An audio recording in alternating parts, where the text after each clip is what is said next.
शांत हैं अर्थात विकार रहित हैं। ऐसे स्वाधीन आत्मा वाले पुरुष के ज्ञान में सच्चिदानंद परमात्मा समयक प्रकार से स्थित है, अर्थात उसके ज्ञान में परमात्मा के सिवा अन्य कुछ है ही नहीं। ज्ञान विज्ञान से तृप्त है, अंतःकरण जिसका तथा विकार रहित है, स्थिति जिसकी और अच्छी प्रकार जीती हुई है, इंद्रियां जिसकी तथा सम्मान है, मिट्टी पत्थर और श्रवण जिसके वह योगी युक्त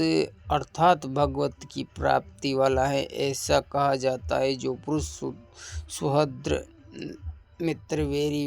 विदासीन मध्यस्थ देशी और बंधुगणों में तथा धर्मात्माओं में और पापियों में सम्मान वाला है, वह अतिश्रेष्ठ है। इसलिए उचित है कि जिसका मन और इंद्रियों रहित शरीर जीता हुआ है, ऐसा वासना रहित और संग्रहित योगी अकेला ही एकांत स्थान में स्थित हुआ निरंतर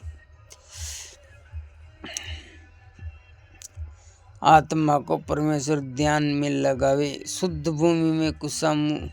कुशा मृगछाला और वस्त्र हैं उपरोक्त, जिसमें ऐसे अपने आसन को न अति ऊंचा और न अति नीचा स्थापना करने और उस आसन पर बैठकर तथा मन को एकाग्र करके चित्त और इंद्रियों की क्रियाओं को वश में किया हुआ अंतःकरण की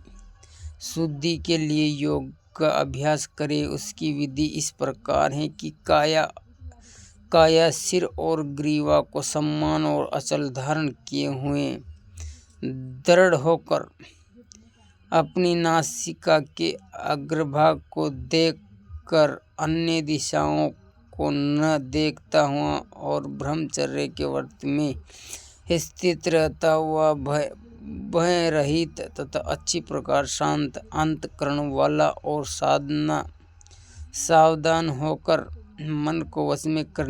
करके मेरे में लगे हुए चित्त वाला और मेरे प्राण हुआ स्थित हुए, इस प्रकार आत्मा को निरंतर परमेश्वर के स्वरूप में लगाता हुआ स्वाधीन मन वाला योगी मेरे स्थिति रूप परमानंद में प्राप्त होता है।